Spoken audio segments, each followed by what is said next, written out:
In section 12.2 of our textbook, Chemistry, the Central Science, we turn our attention to metallic solids. If you look at the periodic table, you'll find that metals make up the majority of elements. Yet, despite that abundance, we have thus far only touched somewhat tangentially on the structures and properties of these materials. In this section, we take a closer look at their structures. The structures of metals are amongst the simplest of all of the crystalline materials that we encounter in nature. The nature of the bonding, which we'll discuss in more detail next section, is such that metals like to form symmetric structures with the densely packed atoms. The structures of many metals can be generated from one of our crystalline lattices with just a single atom per lattice point. This leads to crystal structures that we'll call a primitive cubic structure, body-centered cubic structure, or face-centered cubic structure.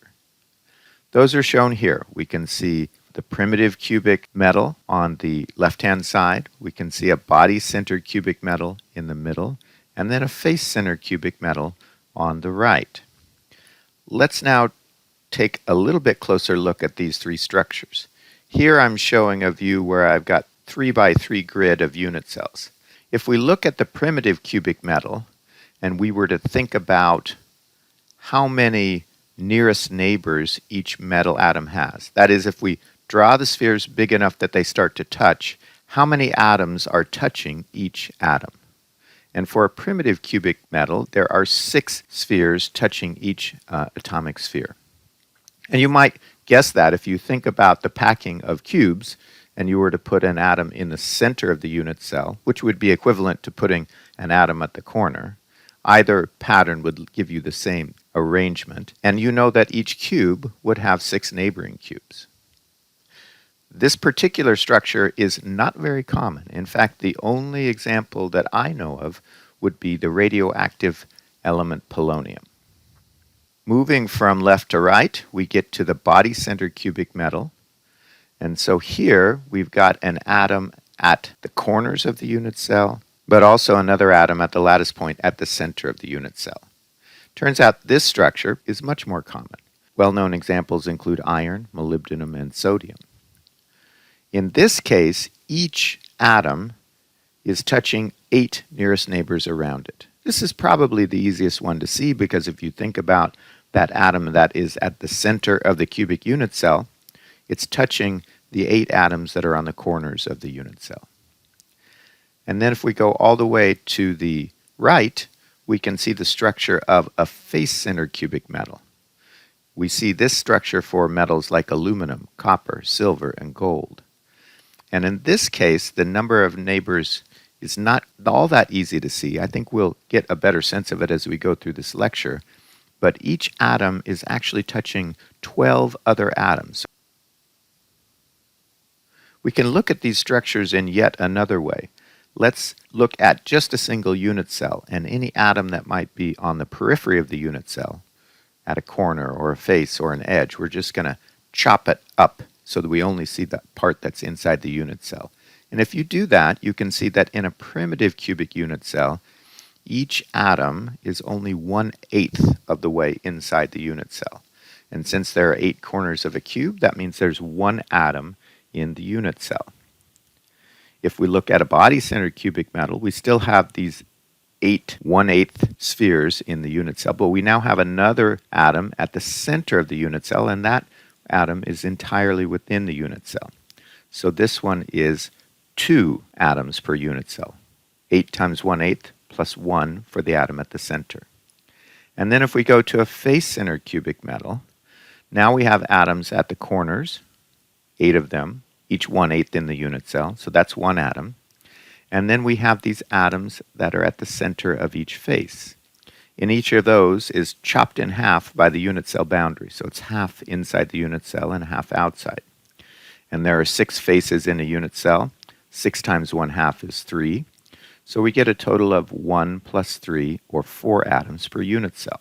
We could also look at these structures and ask, well, how much of the space is filled up by the atoms? We'll call that the packing efficiency. And for a primitive cubic metal, only 52% of the space is occupied by the spheres that represent the atoms. In a body-centered cubic metal, that goes up to 68%, and in a face-centered cubic metal, that goes up to 74%. And that's really the maximum. We can't pack together equally sized spheres any more densely than we get in a face-centered cubic metal. For that reason, the face-centered cubic structure is oftentimes called close packing. And so we might ask the question, is there any other way to pack the atoms together as efficiently as we get in the face-centered cubic structure? The answer, as we'll see, is yes, or I probably wouldn't bother with these slides. So let's start by looking at just one two-dimensional array of spheres. Okay, think of these as metallic atoms. And we see here that the green spheres that we're packing together, this is the optimal packing pattern. This is a kind of a hexagonal lattice. And if you remember from the last lecture, when we started with a two-dimensional primitive hexagonal lattice and put one atom per lattice point, we got this exact structure. Okay, now to make a three-dimensional metal, we've got to put more layers on top of this.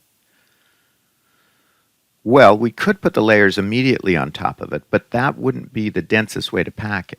It would be, in fact, more dense if we put the next layer of atoms over the depressions in this first layer of atoms. And so I've marked a set of depressions with red dots, and we could put the next layer right over those red dots. But as you will see, there's also another set of depressions, and I marked those with blue dots, and we could put the next layer of atoms over the blue dots. Either way would be equivalently dense, but the red and the blue dots are too close together to put atoms over both, so we have to make a choice. And that choice is what affords us multiple ways to have a close-packed metal. The simplest way would be something which we call hexagonal close packing. And let me illustrate it here. We're starting with our two-dimensional layer of close-packed spheres. And we're going to put the next layer over one set of depressions. Think of it as going over the red dots in the image from the last slide.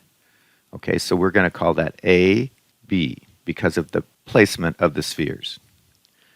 If we put the third layer right over top of the A, and then this fourth layer over the B, we get this pattern which is just AB, AB, AB.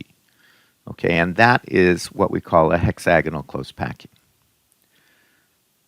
Another way that we might do it, though, is to start with the same layer and put the second layer in exactly the same place, so AB stacking. But now, instead of putting, let's say, the sphere right here of layer 3, which would be back to the A pattern, why don't we put it over this depression here where we haven't put an atom yet? Okay, and that would be a C layer. So this would be A, B, C packing. And then let's just repeat that. A, B, C stacking. And that stacking pattern we're going to call cubic close packing because, as we will see on the next slide, it's going to give us that face-centered cubic metal. Here are the unit cell views that go with the hexagonal close packing and the cubic close packing. And the hexagonal close packing is probably the easiest to see because you just have this hexagonal unit cell that we learned about in the last lecture, and there's just two layers, one for layer A and one for layer B in each unit cell. In the cubic packing, there's a three-layer repeat. So you might think we just have a hexagonal unit cell with three layers in it, but as it turns out, the symmetry is such that if we take a cube and orient the body diagonal of the cube perpendicular to the layers, we can get this, which is our face-centered cubic unit cell. Okay, so we see here the two types of close packing we encounter in metals. If we look at the structures of the elements that are metallic, we can see that oftentimes we get hexagonal close packing. That's all the elements here in blue. We also almost equally get face-centered cubic packing. And it turns out the energies of these two structures are very similar.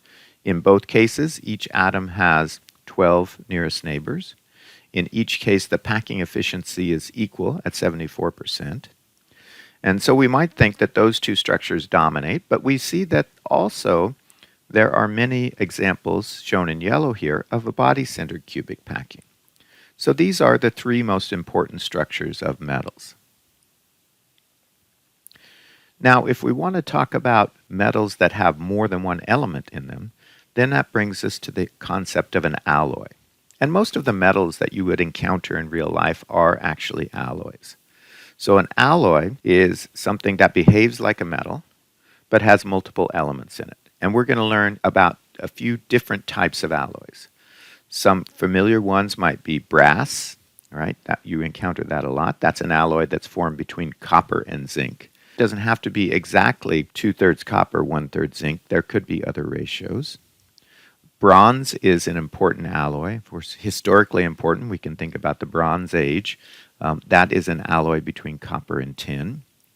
Stainless steel is an incredibly important alloy, and that's a mixture of a variety of things, but most importantly, iron and carbon. So we see here that sometimes we have even non-metallic elements going into an alloy, but also chromium and nickel, and that gives it a corrosion resistance. And of course, this is not a comprehensive list at all.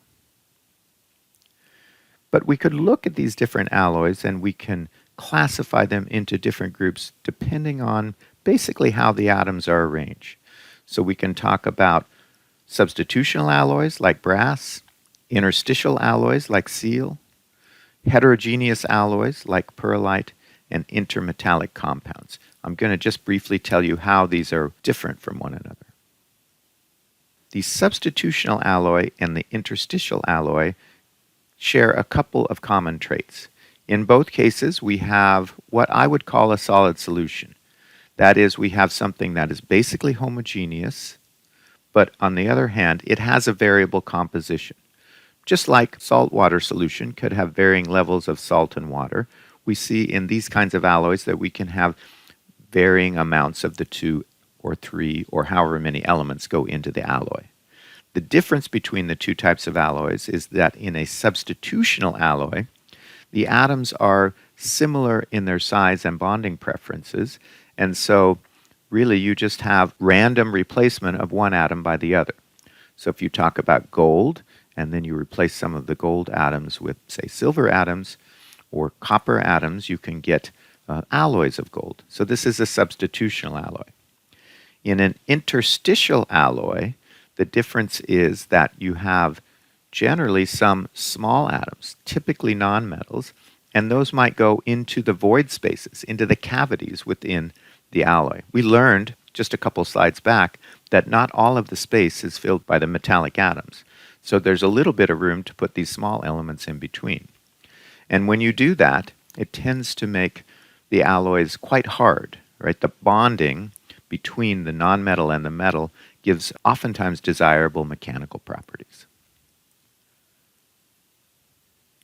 Heterogeneous alloys are ones that if we were to take a microscope, here we have a microscopic image of an alloy called pearlite, and this scale bar here is 10 times 10 to the minus 6 meters, 10 micrometers. And at that level, we can see that some regions of the sample, which are dark, are just iron metal, and then other regions of the sample, which are here in a lighter color, like a gray, those are something called cementite, iron 3 carbon, an intermetallic compound. So we can see that a heterogeneous alloy is one that isn't really a solution.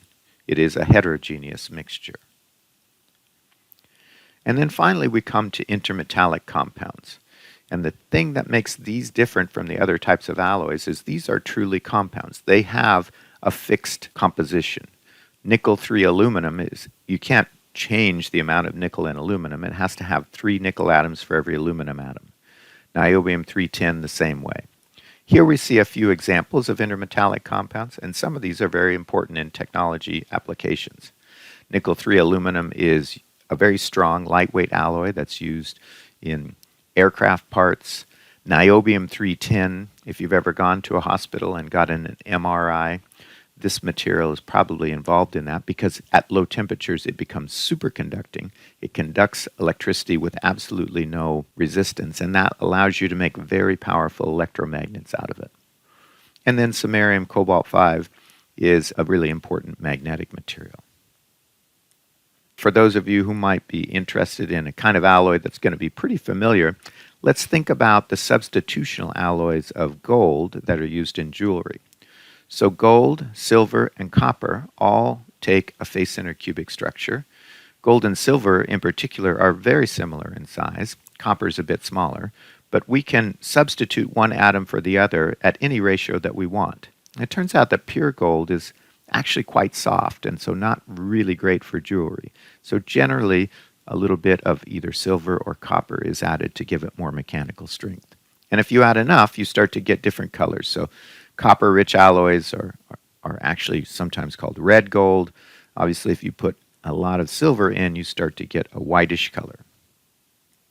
Here is an example of 14 karat gold that would be 58% gold and 42% copper by mass. But of course, copper is actually lighter than gold. So in terms of number of atoms, it's more copper than gold. But this is what our substitutional alloy would look like.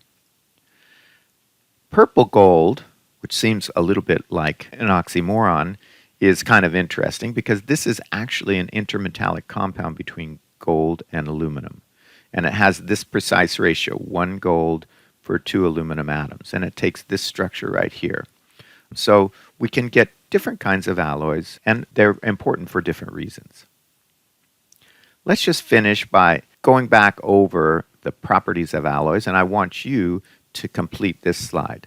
So we've talked about 4 different types of alloys, and in these 3 prompts I've given you a property or characteristic that is associated with one or more of the types of alloys that we've already seen. So I want you to tell me which type of alloys have these characteristics. Pause the video, make your predictions, and then come back for the answers. Starting with the top one, has a variable composition. Well, that would apply to most alloys. In fact, the only alloy that doesn't have a variable composition would be the intermetallic compound.